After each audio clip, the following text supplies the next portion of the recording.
Today we're going to again start by having a look at a circle. We don't know how big this circle is, in fact it could be any size, but we know it's centred at the point A. We're going to start by putting a point B somewhere on the circumference, and in fact that point B could be anywhere around the circumference, it doesn't matter.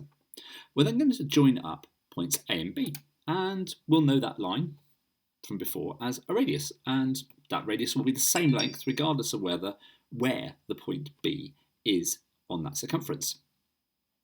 What we're now going to do is at the point B we're going to draw a tangent to the circle. It's going to look like this. A tangent is a straight line that touches a curve, in this case a circle, at one place only. Now, what I want you to see is that if we measure the angle between the tangent and the radius, something quite special happens. You can see that wherever I position that point B, the tangent and the radius, as long as it's the radius that intersects the tangent at that point, they will always be at right angles. And that's the case for wherever it is around the circle and however big the circle is. The tangent is always at right angles to the radius it meets. Okay, so let's see what happens if we add some more detail to this diagram. Let's add another point around the circumference. And again, let's join that to the centre.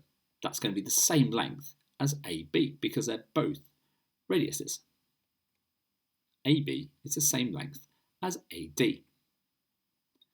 In the same way, I'm going to draw a tangent at the point D. And as we know already, but we'll mark it anyway, we know that the angle that the tangent makes with the radius it meets is 90 degrees. These angles will always be 90, and we can, again, move them around, and we can see that it doesn't matter where we move them, they're always going to be 90. Now, what we're also interested in, if I move the shapes like that, is these two lines, these two tangents come off, and in this particular case, they meet at this point,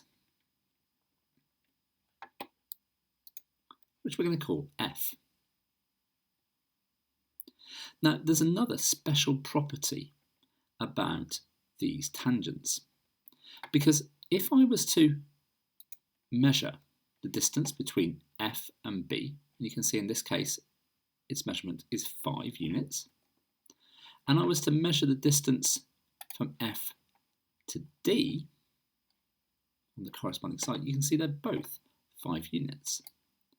In fact, if I keep moving these around, you'll see that those distances are always the same.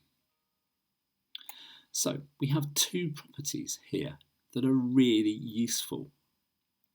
First, that the tangent meets its radius at 90 degrees. And secondly, if you have two tangents, where they meet will be the same distance away from the circle. Now, that's the two things that we want you to take away today and solve problems with. But what I also want you to see is that if we join up these two lines here,